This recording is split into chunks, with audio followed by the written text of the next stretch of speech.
John Stewart from the McGill School of Public Policy and the Canadian Nuclear Association has written a very interesting essay entitled, How is Nuclear Energy Like Immigration and Free Trade? So I'm going to talk to him about that.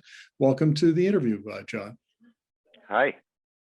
Well, look, let's start with the basics. Can you give us an overview of the argument that you laid out in your essay, please?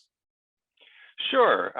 I've had three big experiences of advocating for difficult issues in my career. One was as a volunteer on immigration. One was as a professional economist on free trade with the United States and later with Mexico. And one has been nuclear energy at the end of my career. And in all cases, I saw the Canadian establishment turn around its attitudes and get more positive about each of those issues. So how is a nuclear like immigration and free trade? What lessons can the nuclear industry take away from, the debates around those two issues? Yeah, well, they're all things that opinion has moved materially to the positive on over my time. They're all things that are on the right side of history and on the right side of the evidence. They're all things that there was a certain amount of misinformation about and that had very bitter lobbies against them, sort of bitter opponents who were willing to really say fairly unfounded things.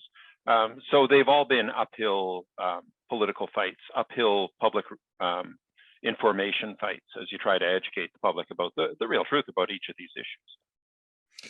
Now, I'm of a generation that came of age during the fear over nuclear war, and I remember going to university in 1979, and the campus was in an uproar over nuclear intercontinental ballistic missiles. And so I admit that's shaped my attitude towards nuclear, as well as some of the things you mentioned in your essay, like movies, for instance. So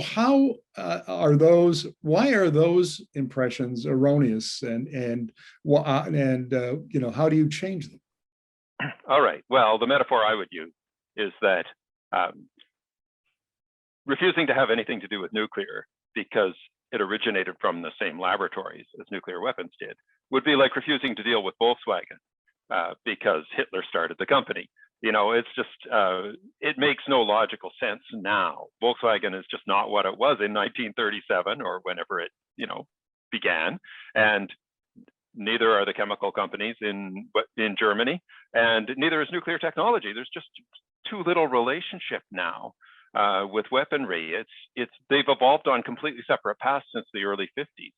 And the potential for nuclear to do good has to be looked at on its own merits. You can't taint it from birth because of some original sin of association with weapons.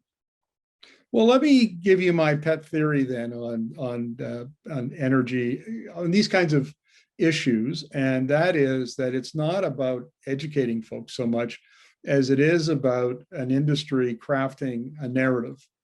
And because the average person doesn't want to know the ins and outs, the technical details of nuclear, what it wants is a narrative that makes sense and stories that back up the narrative.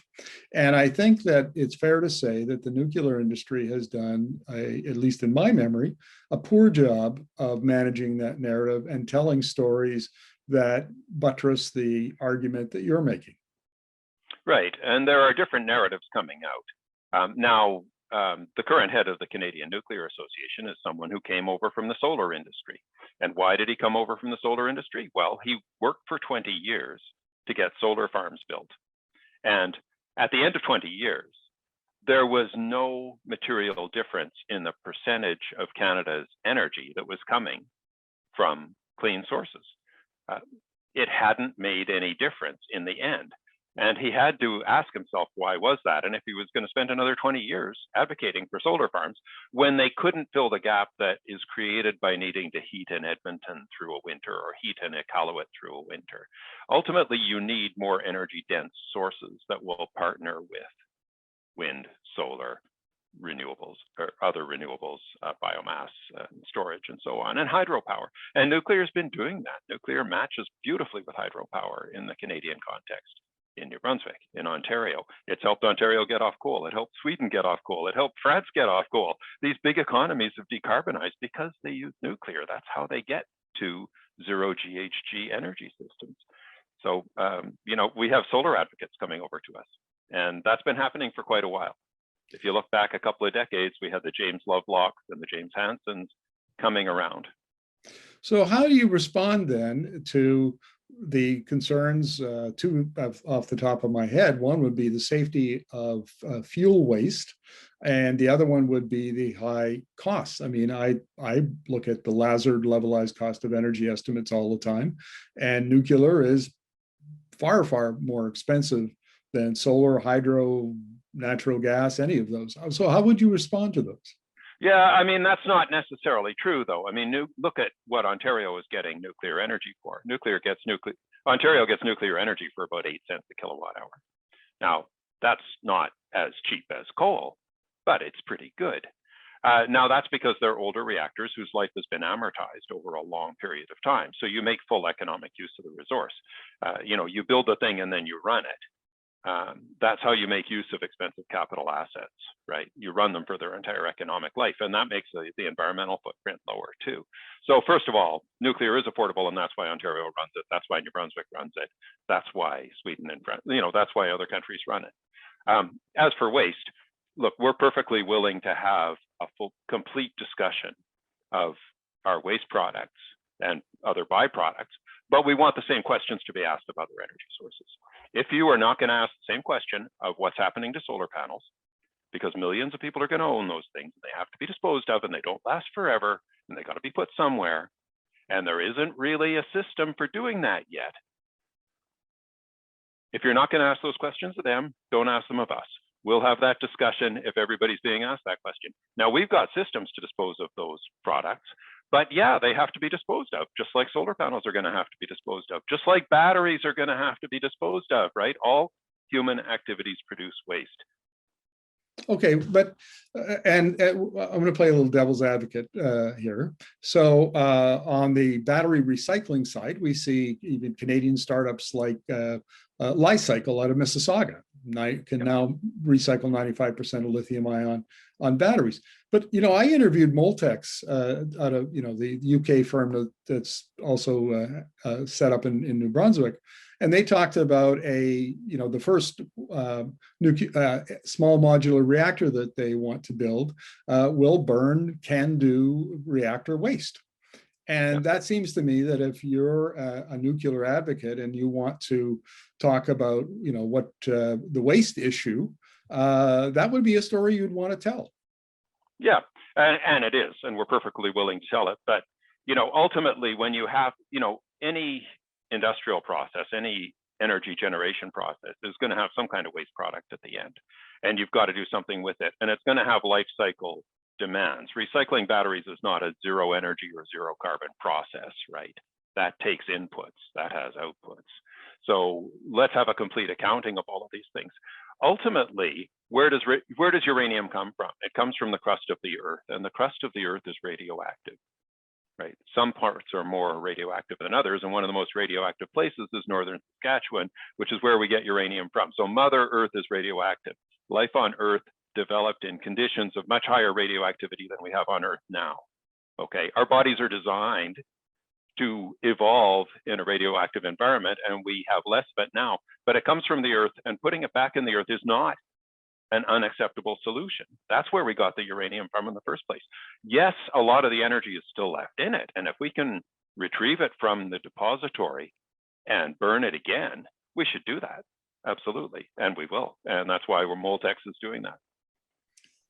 Oh, okay, so we've batted around a few of the narrative issues and your approach to them, but so wrap it up here and explain to me how you think that the nuclear conversation is going to evolve in Canada, and I assume you would argue that it will end with nuclear reactors, particularly the SMRs, being far more acceptable to the Canadian public. How would that happen? Okay, well, it's part of a general techno sophistication in our society, right? when I was 20 years old, which was about the same time you were 20 years old, a lot of people in my generation were afraid of the arrival of computers. They had a science fiction image of what computers did, and they were afraid that computers were going to take over their world. And maybe they have, maybe they haven't, but those people are using computers now, right? We all are. And why is that? Because they got more familiar, right? Yeah, a computer wasn't just a cartoon thing that they saw on 2001: A Space Odyssey. It was something that they actually had in their house, and they lived with it, and they had it in their office, and they lived with it, and it was at the store that they went to buy t-shirts at. Okay, so they just got used to it, and it wasn't scary anymore. Just like strapping your child onto what is essentially a tank of gasoline and driving 110 kilometers an hour with your child in the baby seat is a normal thing because it's familiar. You've gotten used to it. Well, reactors are going to do that too. The small modular reactors, they're already on university campuses as research facilities. It's just that most people don't draw attention to the fact that they're there. But reactors are going to become normalized increasingly, and people will just stop being terrified of it, because you can't be terrified of something that you see all the time, like a laptop computer or a car with gasoline in it. So people are getting more sophisticated technologically. They accept that there are upsides of technology as well as downsides. They're not afraid that every industrial process in the world is going to give them cancer. They're not afraid that they need to run up the Ottawa Valley and raise goats to be safe from technology, like people did in when I was 16, 17 years old. Nuclear is just going to be part of a technological world that we have to live in order to reduce emissions to the levels where climate change will be abated, which is what we're trying to do here. Okay, but color me skeptical here, John, because the Canadian Nuclear Association and the industry in general hasn't done a good job of managing its side of the public conversation, in my opinion, over the last X number of decades. So what's going to change that suddenly, Canadians are going to be accepting of all of this new reality that you just described? What's going to change? All right, well, let's go back to the other conversations that I went through earlier in my career. The free trade conversation, for example. Advocates of free trade on a North American basis were constantly attacked by a group of interests on the left who were prepared to say that free trade was going to be the end of Canada, right? The CBC was going to disappear or somehow be privatized. Corporate Canada would be hollowed out. We'd all follow American regulations. Canada would lose its sovereignty as a country if we did free trade with the United States. That was basically the argument that was made by the Canadian Labour Congress, by the Canadian Auto Workers, by the New Democratic Party of Canada, and by a lot of other interests. Was that true? We've had free trade now for 32 years, 33 years. Did any of that stuff happen? No, we had a dramatic fall in unemployment. We had a dramatic rise in national income. I mean, it was good for us. And if we can't, open our minds to potential new solutions to things, look at immigration too. I mean, immigrants brought disease, immigrants brought crime, immigrants were taking our jobs. Those attitudes were normal in the late 70s. People said that all the time, right? Was it true? No. It wasn't on the right side of evidence. People could see that the Canadian narrative didn't bear that out. But opponents of immigration said those things all the time. Yes, incorrect things, misleading things get said about nuclear all the time. And we have to fight that battle. And the Canadian Nuclear Association, which I do not speak for today, they have to tell the truth. They can't lie the way the other side does. They can't distort the way the other side does. So they have to be honest. The Business Council on National Issues couldn't lie about free trade the way the other side was doing, but they still won the debate in the long run. And we can still win this debate on nuclear because young people, are looking for solutions to climate change, and nuclear is one of them, and people are figuring that out. Well, John, thank you very much for this. We could go on for a long time on this conversation, but we have to tie a bow around it. So thank you very much for your insights. It's my pleasure.